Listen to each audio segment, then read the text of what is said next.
Good morning. Welcome to Bear Mountain. We're gonna sit here and enjoy some coffee and talk about the end of the sweet pea season. So stay tuned. Okay, so the sweet pea season has ended. Probably would have ended about this time anyway. It's kind of typical, isn't it? Yeah, pretty much. Either end of June or first week of July. Depends on the weather. But it ended for us because the Courtney Method cable came down for the second time. So we have sweet peas on the deck, all in a pile and kind of in a mess. So that's how we've decided that the season is over. So what we're going to kind of chat between the two of us is the pros and cons of this Cordon method. Was it a good thing to do, or was it time consuming? We both have opinions on different aspects of it, so we're just going to chat about what we thought, how this season went. So the first thing that I can say on it in terms of a pro is we had sweet peas. We had not had sweet peas for we had a couple of seasons for sure. Basically, the plants got attacked by either fungus or insects. We thought it was some phylons, but that was probably like a secondary thing. So we had a number of problems, and this year we moved it around, finally found a hoop house where it didn't have the problem. So we transplanted the plants in the ground earlier too. We put them in January this year instead of February. So that was about 4 weeks earlier. We did a different way of germinating them. We did the old-fashioned paper towel, in a warm spot method instead of soaking or any of that kind of thing. We did that. When they sprouted, we immediately put them into a plug tray, and they just took off. Yeah, that seemed to be a lot better method because I think, if you're soaking them in water, they kind of end up getting, even though you're only supposed to do it for no more than like overnight or 8-10 hours, it seems like it had a suffocating aspect. And we almost had 100% germination. Almost, yeah. The other thing is some of the sweet pea growers, like the seeds that we get from Dr. Hammett, he says not to soak them. So, we just did There's a lot of conflicting information. Yeah, so we just decided to keep it with just the old paper towel way, and it totally worked.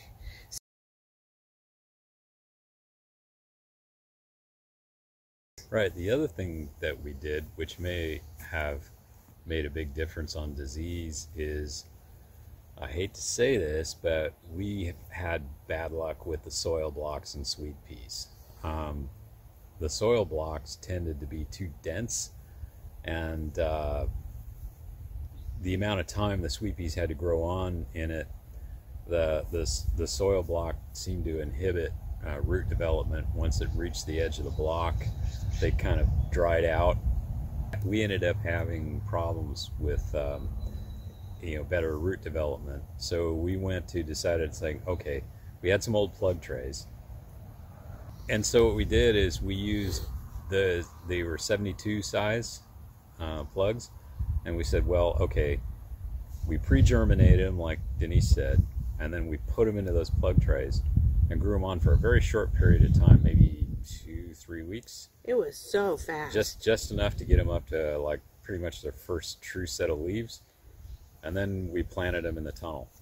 So because we were thinking the less time it was actually out of ground, maybe the plants would have a better time of generating a good root system, and it did pay off. It worked.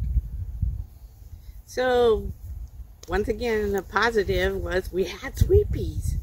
The Cordon method I'm going to speak on the pro side of it, and Tony has some negative sides of it, especially when it falls down. On the pro side, I'm the one who harvests them, and sweet peas are a notorious jungle, and they are growing in the center of a tunnel, and so there's other things growing along the side. And in the past, it's been a tripping, falling down, mess of tangled vines and stuff, and it was just slow and hard to harvest. But the Cordon method, they were all there, shining, pick me, just beautiful stems that were so easy to pick. You could just go in and clear one side and go down the other side and clear the other side. So from the person who has to harvest, that was a plus, a huge plus. It's a more efficient way to work. Did you think any part of that was negative? And now let me tell you what really happened. It made a better plant. Yeah, definitely. Just now, what the Cordon method entails is you have to constantly be in there pinching off the tendrils, pinching off any side branches. And these, I did not really appreciate how aggressive a healthy sweet pea plant is in putting those things out, because we would have to walk through there, I would have to walk through there at least twice a week. And so I didn't track my hours in total on it, but I can say definitely every walk through for the 100-foot row of just, quickly going through and pinching stuff out and clipping them back to the central leader, back to the twine, took at least 30 minutes or so to do twice a week. So it adds up, an hour, and I think I'm being generous in some cases. So that took a bit of time, especially in the beginning, because it had a lot more. It wants to just go everywhere right at the base of the plant. And eventually it gets kind of past that. There aren't any more buds left down at that level. So it did slow down a little bit in terms of that. So that's a negative. That's a negative. The other, but the flip side of that is the plant, once trained to a central leader, is a lot stronger plant. And the downside to that is, well, not really a downside, but it was totally underestimated on my part, is how heavy one of those guys is when it gets up to be 7-8 foot tall. These stems are beefy, and easily those individual plants were weighing 5-6 pounds and apiece. We know that because when it collapsed the first time, we resprung it. Yeah. And so to untangle all those and then put them back up on the cable, after a while you're just like, man, these are heavy. Yeah. So what I learned from that is the whole trellis system, the cable system, has to be severely reinforced with a lot of like metal T-posts with metal guides to hold the wire that are welded on to the T-post. And those things have to be placed. You probably got to put a T-post to hold that wire up every 6 to 8 feet easily. I thought when I first started to get away with it, I would put in maybe in the whole length one every 15-20 feet, and I'd be good. And it was for a while. Not very long. But not very long. So that aspect of it is, I think we wouldn't have had the collapse if we had had a stronger trellis. And so I know what I need to do next time for that. But the biggest downside, though, is the height of our tunnel. Our tunnels are homemade, and so they're not super tall on the inside. They're about 7-8 foot inside, a little closer to 8 feet. And these sweet peas, the way they bloom is they bloom in the axils, and they start at about the third leaf set. So it usually ends up being about 18 inch off the ground, and they'll start blooming up to that. But once they bloom at a leaf axil, they're done with that axil. So it's up to the next one, the next one, the next one. So once you hit the top, which can be pretty fast, so we hit the top of the trellises by end of May. Mm-hmm. Yeah, at least end of May. I mean, we'd already been harvesting since the 1st of May. Right. So we'd already had a month behind us. But when we hit the top, there wasn't any place to go. Nope. So what it did is we tried to just kind of like take what we could out of there as quickly as we could, but the harvest level went down. And so we need to, if we're going to do this again, we need to figure out a way like they do in the UK, where these guys have said is they'll actually unclip it from whatever the guide is, either bamboo pole or a string, and they'll actually lay the sweet pea down and train it up another string maybe 6 to 8 feet away, and so it continues to grow up. So in essence, what you end up with is this whole line of them that are laid down one way, and then a whole line going the backside going the other way. And so we have to figure out how to do that effectively without making a huge mess. And that would give us an extra 4 weeks of really good harvest, I think. Yeah. You know, so that would make it even more. So those are the big downsides that I saw. Now, okay, the now I gotta mess give you is the other issue. I gotta give you another some positives, because there are positives. The next positive is they had incredibly long stems. Yes, it did. 26. Some of them were almost 2 foot. Yeah, just long, and and like you said, till they got to the top, the first ones were really straight. Mm-hmm. There wasn't any curve, maybe just that little gentle nod of the head, but they were really straight and long. And then the comments that we got from our designers were the blossoms seemed to be bigger. They didn't shatter either. And either. they didn't shatter. Yeah, they really had normally, a longer base life. I found, at times when you harvest that you always kind of seem to lose, a bottom one. And I always call it sweet pea soup in the bucket. And there just wasn't happening. All the blooms lasted a long time in the vase. They were bigger. They produced, the minimum was like 3 blooms, but there were a lot of them that had 5. And, I'm hoping in the future I'm going to try some varieties that are supposed to grow even more blooms on it. So I'm kind of excited. They seem to be more fragrant too. Well, I kind of picked really fragrant ones, but yeah, I agree. So, stem length, was great. The big, beautiful blooms were great. That was just a huge positive for doing this method. Yeah, the question though is like, okay, is it worth the time? And that one, I don't know. Maybe the jury's still debating out. That one could be greatly influenced too about how good a trellising system we had and what we ended up doing. One of the modifications I'm thinking about is tomato growers raise tomatoes in hoop houses very similar to this, but they have a device at the top of the cable that actually it's kind of like a little sprung-on ratchet that you can lower the string or raise the string. And so if we use something like that, the other aspect is maybe we don't need as many plants as we had. I did a good job of clearing them out and didn't have any trouble selling them. I think, we have to do it again. We have to improve the trellis system, and we have to make it so it think about all the aspects of what we went through and see where we can eliminate steps.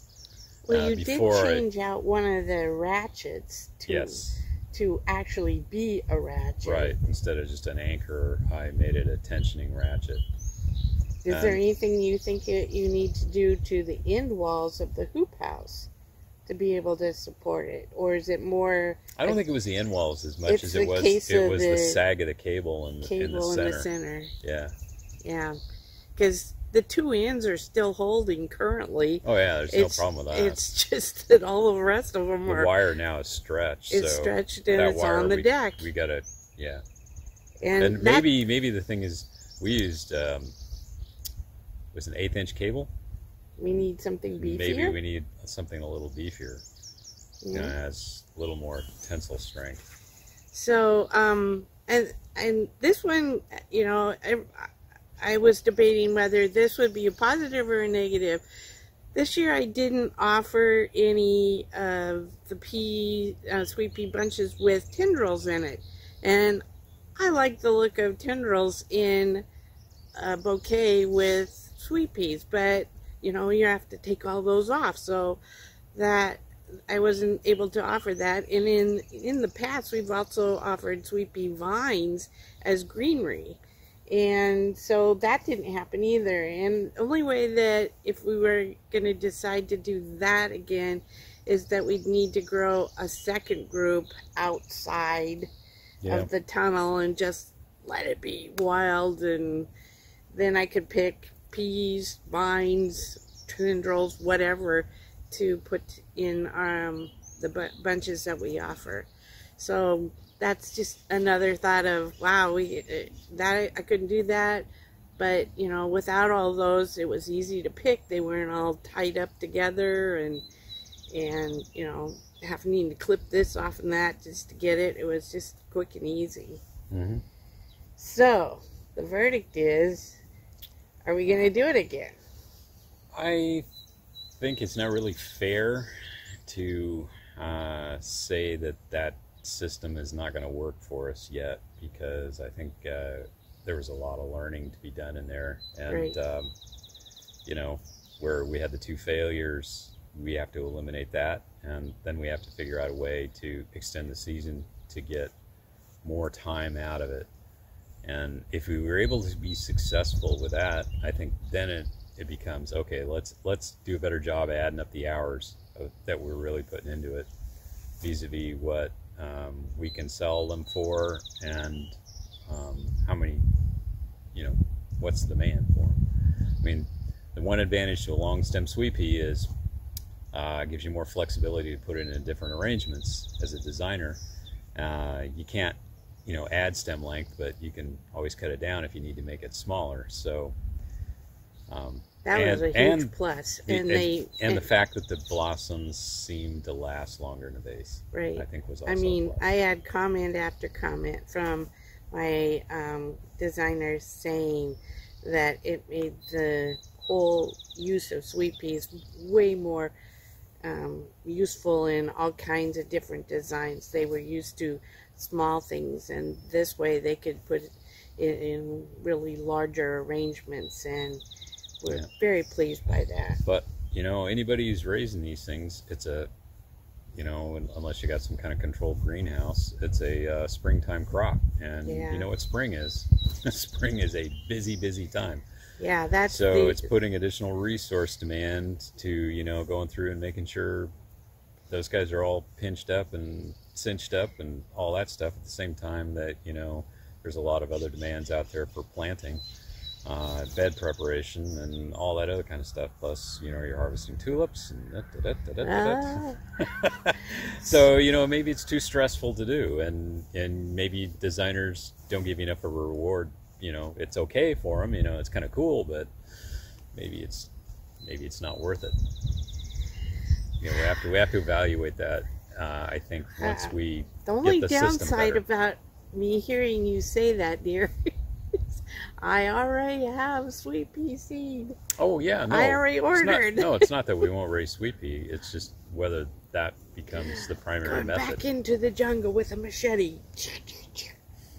That is the biggest downside. Is it creates a huge biomass to trudge a lot of through. biomass, but because the biomass is so much, the plant has put so much energy into making branches and leaves that it doesn't put as much into the flowers. Right. And the other positive with doing that is we grew stock along the side. Oh, yeah. So we were getting 2 crops on the And same. we figure we can really boost the density Yeah, of we that. didn't put those in close enough. We could have put them way closer. Yep. And that worked out perfect because the stock was done. It was done about out of the way, and so we put the stock in. If we do that again, which I think we really should, if we do the Cordon Method, it was a great companion. The one thing we also tried to do, putting in there, was to plant alyssum in the base around it for, you know, enhancing the soil and for a little bit of pest control. It's good for. It's helped to feed the beneficials. And I think we just need to start that earlier. We just needed to throw the seed in after we barely got them planted. We had access to alyssum seed as a cover crop seed, so it wasn't your expensive stuff that you would use for bedding plants, you know, where you'd start, you put the plants in. It was just a broadcast. White. That's very basic white. And it grew okay and it's blooming. Yeah, the alyssum, it's tall now and blooming really nicely. But, you know, now we have to clear that whole bed of any stock that's remaining, all the down sweet peas, and all that alyssum, because that's going to be another crop for fall snapdragons. Yep, that's next. And then we'll leave the cable and everything in there so that once the snaps are done in the fall, we'll clean it out again and get ready for the sweet peas to go in when? January. Yep. So I guess we're gonna do it again. Gonna do it? Yeah. Okay. Yay! So thank you for tuning in and watching our YouTube channel and watching our progress or lack thereof on things that we're working on. And if you like what you see, become a subscriber, hit the like button, and tune in next time for whatever else we're going to be talking about. Is this like the old Carol Burnett show, as the stomach turns or something like that? Yes, dear. We're so old. So, thank you. Bye-bye. Bye. Okay, the Courtney Method is so heavy it caused the cable to snap, and some of the peas, sweet peas, were on the deck. To get it back on, we needed to unhook most of the row. It's attached now, and now we're going to have to spend probably several hours reattaching them to the cable. Not sure if this is worth the job, but I think we're going to do it anyway. Other challenges of being a flower farmer. There's always something.